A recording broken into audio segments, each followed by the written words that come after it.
He was Tommy DeVito, the man in the room you couldn't look away from and couldn't safely look at. He was Harry from Home Alone, getting a nail gun to the head and somehow making it funny. He was Leo Getz, saying okay until you wanted to scream.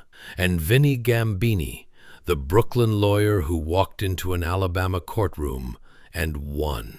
4 characters, 4 completely different people. One man who never once seemed to be acting. In 1991, he won the Oscar for Best Supporting Actor, walked to the microphone, and said 6 words. It was my privilege. Thank you. Then he sat down. The audience laughed, because what else do you do when a man treats the most coveted award in Hollywood like a minor errand he's glad to have finished? But those 6 words weren't modesty. They were a preview. 8 years later, Joe Pesci walked away from Hollywood entirely and meant it. Hollywood kept calling. He kept saying no. And the question that nobody has fully answered, not illness, not blacklisted, not broken by scandal, so why? The answer, when you look at the whole of his life rather than just the career, turns out to have been there from the beginning. Joseph Frank Pesci was born February 9, 1943, in Newark, New Jersey, the son of Angelo Pesci, a forklift driver at General Motors, who also tended bar part-time to make ends meet. Angelo Pesci had worked hard labor his entire adult life and was determined that his children would not. He pushed them into show business not because he thought it was glamorous, but because he understood that glamour was beside the point. What mattered was a way out of the kind of life that wore a man down before he was 50. Joe began getting roles in plays at 5 years old. By 10, he was appearing as a non-speaking extra on a television variety show called Stardom Kids, alongside Connie Francis. He looked back on being pushed into performance as a child with complicated feelings. He said he didn't know if it was the right thing to push your kids into something and stay on them until they did it. He said if he'd had more freedom, he might have found something more calming in a different area, somewhere he didn't have to use his emotions every day. That sentence, somewhere he didn't have to use his emotions every day, is the key to everything that followed. What Joe Pesci actually wanted for most of his early life was to be a singer, not an actor who also sang, a singer. He played guitar in local New Jersey bands in the 1960s, gigging his way through the kind of clubs where you learned fast whether you had something real or were fooling yourself. He was good enough that one of those gigs was with Joey D and the Starlighters, a group known for the peppermint twist. He didn't stay long. When he left the band, the guitarist who replaced him was Jimi Hendrix. This is a fact that sounds invented and isn't. The music scene in Newark and New York in those years was small enough that everybody knew everybody, and Joe Pesci knew everyone. He was cutting hair on the side, a practical skill, cash in hand. And one of his regular customers was a young singer named Frankie Valli. Through Valli, Pesci met a 15-year-old keyboard prodigy named Bob Gaudio, who had co-written short shorts for the Royal Teens and was looking for a new band. Pesci introduced Gaudio to Valli on the basis of instinct. He thought they'd work together, and a year after that introduction, Sherry was recorded. The 4 Seasons were born. The members considered Pesci important enough to their story that when they accepted the Tony Award for Jersey Boys in 2006, they invited him onto the stage with them. He had not written a word of the music or played a note of the shows. He had simply known the right people and understood what they needed from each other. In 1968, he released a solo album called Little Joe Sure Can Sing, under the stage name Joe Ritchie. It went essentially nowhere commercially, though his version of the Beatles' "Got to Get You Into My Life" has since found a small, devoted following among people who go looking for it. He formed a nightclub act with Frank Vincent, later famous as Billy Batts in Goodfellas, the man Pesci's character kills in the trunk of a car, calling themselves Vincent and Pesci, doing a little comedy and a little music in the Laurel and Hardy, Martin and Lewis tradition. They had one minor chart entry with a novelty song. It wasn't the career he'd imagined. So he started taking more acting work, not because he had found his calling, but because he needed to pay his bills and stay visible in the entertainment world while he figured out the music. He appeared in a low-budget 1976 film called The Death Collector that no one of consequence was supposed to see. Robert De Niro saw it. He told Martin Scorsese. Scorsese called Pesci and offered him the role of Joey LaMotta in Raging Bull. Jake LaMotta's brother, the man who managed his career and tried to hold his life together while Jake's violence tore it apart. When that call came, Pesci was managing a restaurant called Amici's in the Bronx, having moved back east after The Death Collector failed to open any doors. He quit the restaurant job the day the call arrived. Raging Bull was released in 1980 and changed everything, though not immediately. The film was a critical masterpiece and a modest commercial performer, and Pesci's work in it announced the arrival of something genuinely new, a performer who could be volatile and tender in the same scene, who brought a physical specificity to violence that made it feel less like movie violence and more like the real kind. De Niro noticed. Scorsese noticed. The industry noticed more slowly. What followed over the next decade was a body of work that almost nobody in Hollywood has matched for sustained excellence across wildly different registers. He was Tommy DeVito in Goodfellas in 1990, a psychopath so plausible and so funny and so unpredictably dangerous that the scene where he turns on Henry Hill, "Funny how? Like I'm a clown? I amuse you?" became one of the most studied moments in American film. What audiences didn't know was that Scorsese had given the cast almost no rehearsal time for that scene. He told them the basic outline and turned the cameras on. The discomfort on the other actors' faces, the careful, frozen politeness of men who cannot tell if something terrible is about to happen, was real. Joe Pesci improvised his way through that scene, and the result was something no screenplay could have produced. He won the Academy Award for Best Supporting Actor for that performance and delivered the shortest acceptance speech in Oscar history. "It was my privilege. Thank you." No list of people to thank, no emotional reflection, just the baseline acknowledgement and an exit. It was entirely consistent with the man. The same year, he was Harry in Home Alone, one half of the wet bandits, the hapless criminals undone by an 8-year-old with a hardware store budget and too much free time. The combination of Goodfellas and Home Alone in a single 12-month period tells you something important about Joe Pesci's range, but it also tells you something about his strategy. He wasn't chasing a particular type of film or a particular level of prestige. He was chasing good work. When the work was good, he showed up.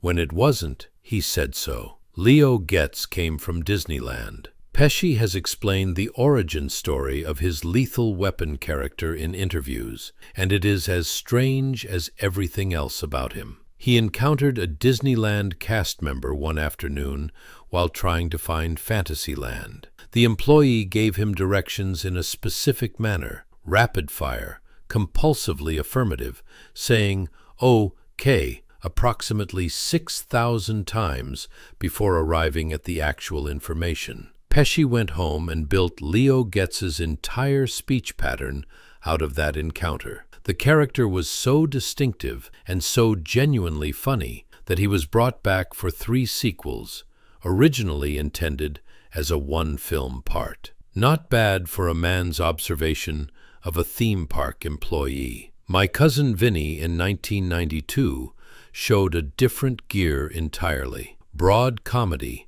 a fish-out-of-water lawyer from Brooklyn defending his cousin for a murder in rural Alabama, with a bravura courtroom sequence that legal professors have used in teaching because the procedural detail is actually largely correct. It is a genuinely perfect performance in a film that is warmer and smarter than its premise has any right to be, and it is the film Joe Pesci chose to revisit when, in 1998, he recorded the album Vincent LaGuardia Gambini Sings Just for You. Vinny, the personal injury lawyer, as lounge singer, which was a joke only he seemed to find sufficiently funny to spend real money on. Critics were not kind. Pesci did not appear to care.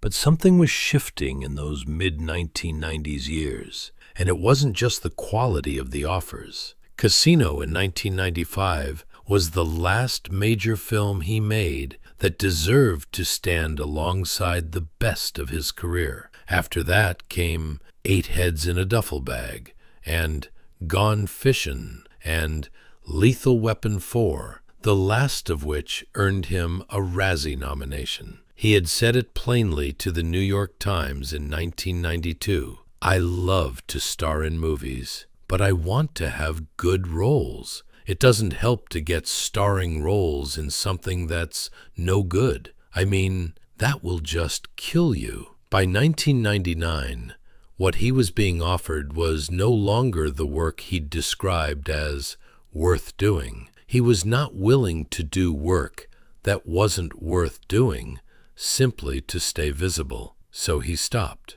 The retirement announcement came and was mostly treated as a bluff. People retire from Hollywood all the time and come back within 2 years because the identity is inseparable from the work. But Pesci didn't come back. Not in 2001, not in 2005, not in 2010, when the industry would have taken him back at any price. He appeared in Robert De Niro's directorial debut, The Good Shepherd, in 2006, a small role done as a favor for a man he had been close to for 30 years. He appeared in a Snickers commercial in 2011, playing himself, which is the kind of project a man does when he finds it amusing rather than when he needs the work. That was more or less the complete list of his public appearances for 15 years. What was he doing?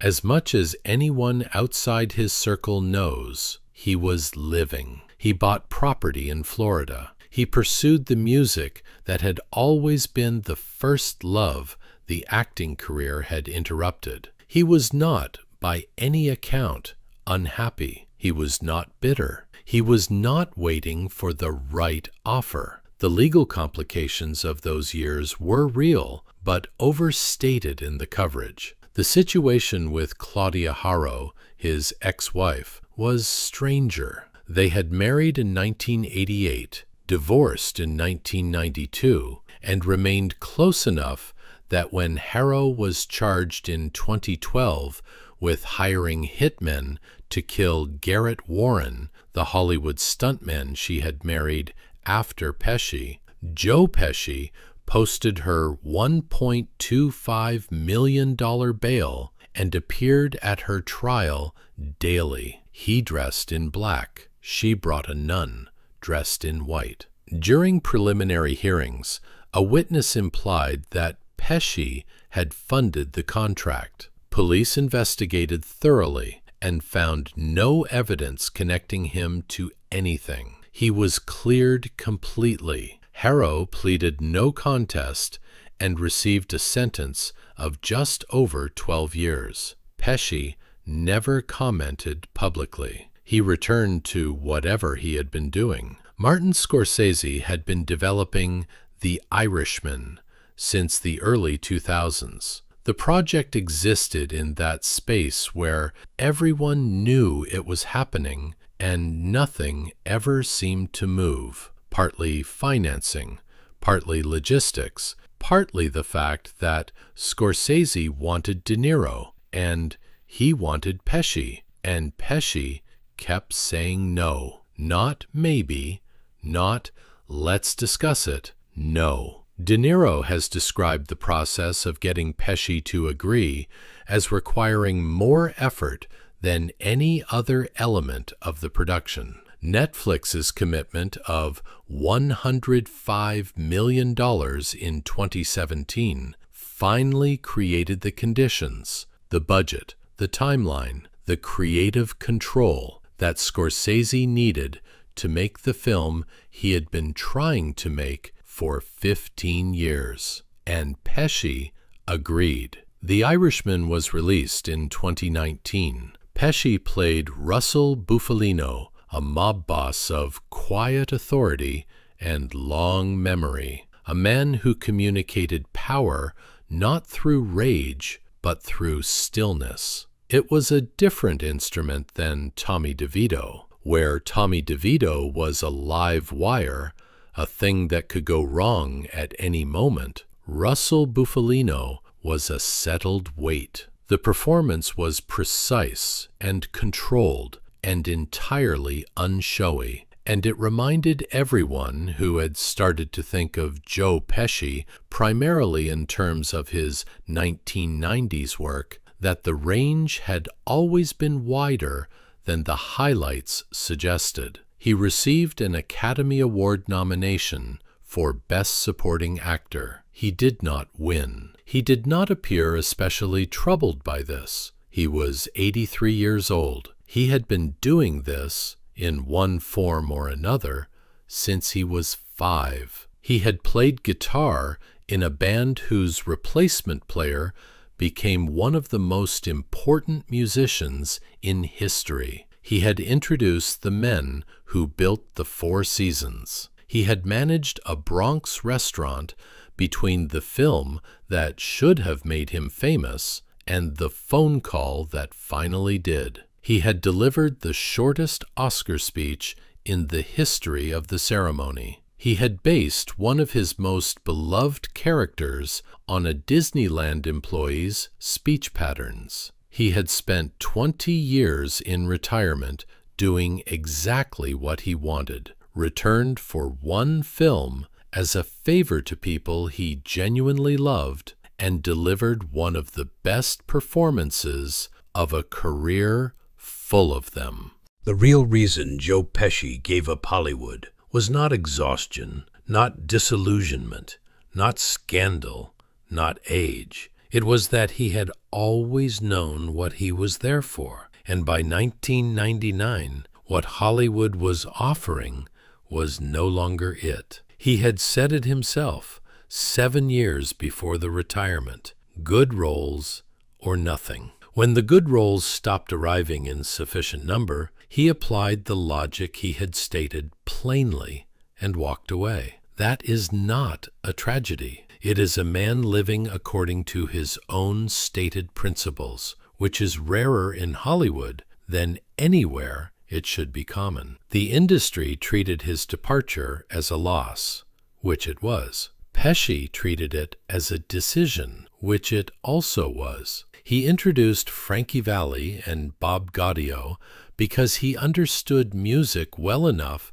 to hear what they would sound like together before they did. He replaced Jimi Hendrix in Joey D and the Starlighters, or rather, Jimi Hendrix replaced him, depending on which direction you count, because he was playing in that tier of musician, good enough to occupy a slot that Hendrix would later fill. He recorded 3 albums across his life, which is not the output of a man dabbling. The Vincent LaGuardia Gambini album was mocked by critics who found it a novelty too far, but Pesci recorded it because he wanted to, because the character had given him an angle on a kind of music he loved, and because he was not in the habit of requiring critical approval before deciding what was worth doing. He has said he could have been a good lounge singer. Based on the recordings that exist, he was not wrong. His father Angelo's insistence that the children find their way out of working-class Newark through show business had, in the end, produced exactly the outcome Angelo had hoped for: security, recognition, a level of success that no forklift driver in a General Motors plant was likely to achieve. But it had also produced something Angelo probably didn't specifically intend: a son who understood that the point of having security was the freedom it gave you to do what you actually wanted. By 1999, Joe Pesci had that freedom. He used it precisely as he chose. The industry has never fully made peace with that. Hollywood is built on the premise that everyone wants to be in Hollywood, that the departure is always temporary and the return is always inevitable, and the game is always running, whether you're at the table or not. Joe Pesci has spent 25 years demonstrating that this premise is not universal. Some people actually mean it when they say they're done. Not done forever, not done with everything, but done with the version of participation that requires you to show up and perform and promote and maintain a public presence regardless of whether you have anything worth saying. He has been done with that version since 1999, and nobody has successfully argued him out of it, which is its own kind of performance when you think about it. The man who built a career on inhabiting characters completely, who gave Tommy DeVito's violence its specific credibility, who gave Leo Getz his manic charm, who gave Russell Bufalino his quiet authority, has applied the same total commitment to the character of Joe Pesci, private citizen. He plays that role with the same precision and the same refusal to break character for an audience that doesn't deserve the full version of what he can do. In that sense, the retirement is the most Joe Pesci thing he has ever done. Thanks for watching. Click the Beyond Gilded icon to subscribe to our YouTube channel. Plus, check out all this cool stuff we know you'll love too.